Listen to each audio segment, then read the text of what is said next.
Olá galera, tudo certo? Tudo bem com vocês? Vamos voltar aqui para o nosso circuito RC. A gente tem bastante coisa para conversar sobre ele, né? Só relembrando um pouquinho que a gente viu antes, quando a gente fecha a chave aqui no tempo zero, a gente vai ter a tensão do capacitor igual a zero, ele se comporta como se fosse um curto-circuito, então não tem nenhuma tensão nele.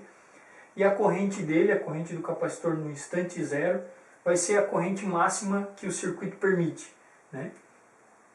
E nesse circuito aqui é 1,2 mA. A tensão no resistor no instante zero, então pela lei das malhas aqui, se o capacitor é zero, a tensão no resistor vai ser a tensão da fonte, 12 volts. E a corrente no resistor no instante zero, como os dois estão em série, tem que ser a mesma corrente do capacitor, que é a corrente máxima do circuito. Aí fechei a chave, fui embora, voltei um mês depois, né? Quer dizer, passou muito tempo desde o momento que eu fechei a chave até agora, quando eu vou olhar para o meu circuito de novo.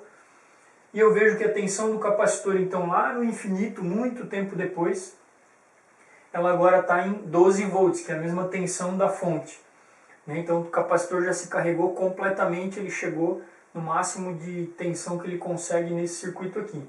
E a corrente no capacitor, no tempo infinito, muito tempo depois que eu fechei a chave, a corrente dele é 0 ampere, né? Quer dizer, ele está se comportando como um circuito aberto, não tem mais corrente circulando aqui. Quer dizer, se ele tem 12 volts aqui, então não tem mais diferença de potencial e os elétrons não vão mais chegar ali no capacitor para sair aqui pelo outro lado, né? Como eu expliquei nesse vídeo aqui, quem não viu pode assistir lá. Então a corrente no capacitor, muito tempo depois que eu fechei a chave, é 0 ampere. E a tensão no resistor é 0 volts, né? Lei das malhas aqui, se aqui tem 12 e aqui tem 12, no resistor só pode ter 0. E a corrente no resistor do infinito também é 0 ampere. Lei de Ohm, né? 0 volts dividido pela resistência vai dar 0 ampere. Ou o capacitor está em série com o resistor, a corrente dos dois tem que ser a mesma. Beleza?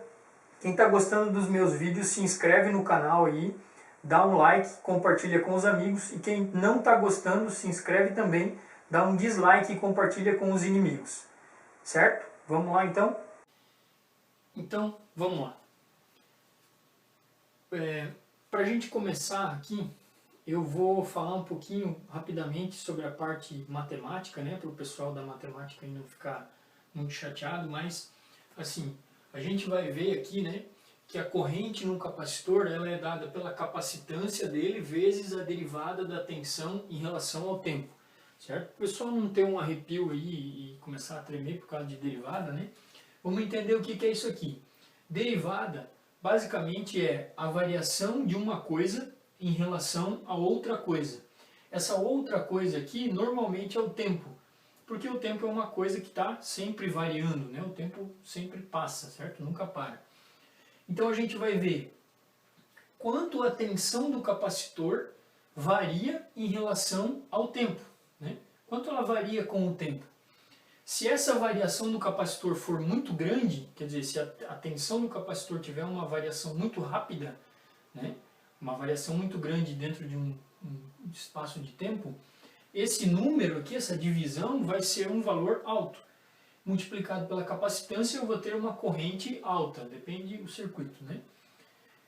Se essa variação da tensão for bem devagar, né? Tiver uma variação da tensão no capacitor bem lenta, certo? Ou um valor bem pequeno num espaço de tempo, esse número aqui, essa divisão, vai ser um valor pequeno, vezes a capacitância, eu vou ter uma corrente pequena, certo? Então é a partir disso que vem a corrente no capacitor. E a gente tinha estudado lá, a gente tinha tirado da nossa cabeça mesmo, certo? Uma equação, não da nossa cabeça, né? Mas das vários tipos de função que existem, raciocinado sobre isso, pensado de forma lógica. Eu deixei nesse vídeo aqui para vocês darem uma olhada, quem ainda não viu, né? Algumas funções que se adaptam a esse tipo de circuito aqui, que são funções matemáticas que vão modelar esse circuito real. E uma delas, a gente viu lá, uma delas não, todas elas que se adaptam corretamente a esse circuito usam o exponencial aqui, o número de Euler. Tá?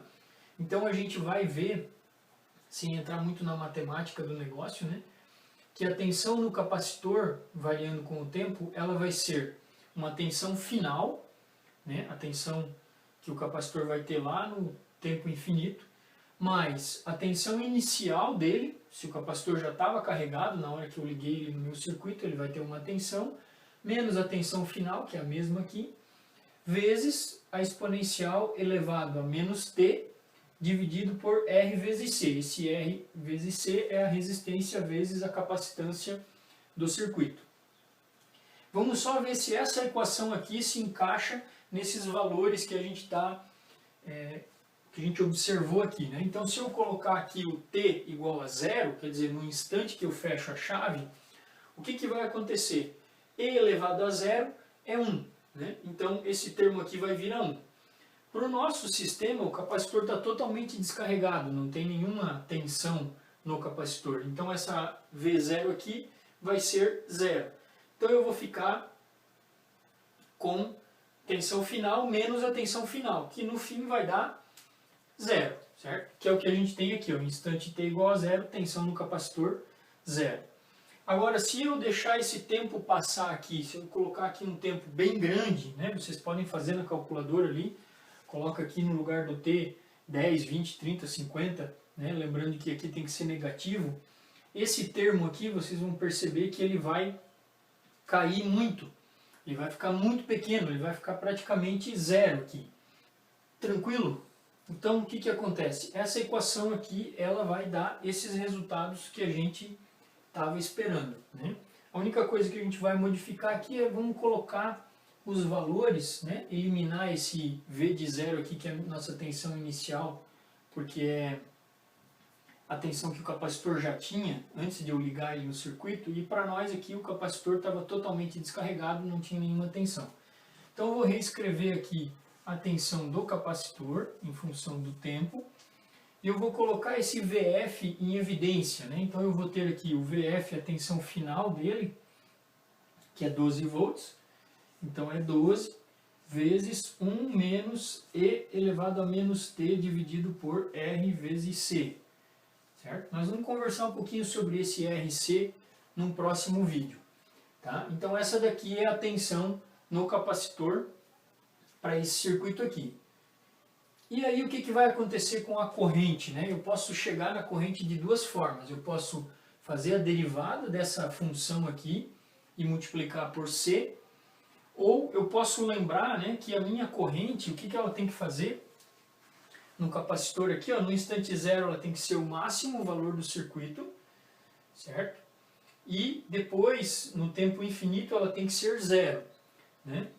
Então, a corrente no capacitor, o IC em função do T, o máximo valor que eu posso ter de corrente nesse circuito é a tensão da fonte dividido pela resistência, né? Então eu vou colocar aqui, vou chamar de do V final, né, do capacitor dividido pela resistência, e eu quero que essa corrente caia, né, ela vai cair até zero, como a gente viu lá no primeiro circuito sobre RC.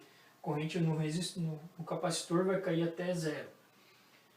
Eu sei que esse termo aqui, ó, essa exponencial aqui, quando ela é negativa aqui em cima, ela cai.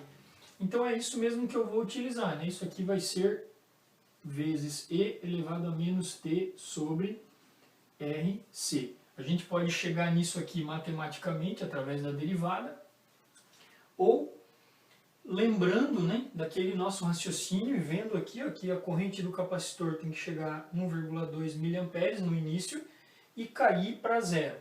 Tá? Então se a gente substituir aqui, a gente vai ter que a corrente do capacitor ela é 12 dividido por 10.000, que vai dar esse 1,2 mA, vezes E elevado a menos T sobre RC. Certo? No próximo vídeo a gente vai fazer, a gente vai verificar como que fica a equação para o resistor, tensão no resistor e corrente no resistor. Mas eu com certeza vocês vão conseguir imaginar a partir de agora como vai ficar a corrente e a tensão no resistor, né? Lembrando que a corrente, o resistor está em série com o capacitor, então a corrente dos dois é a mesma, né? E corrente do resistor vezes a resistência vai dar a tensão nele, né? Então a gente já pode começar a imaginar como que vai ficar a tensão e a corrente no resistor.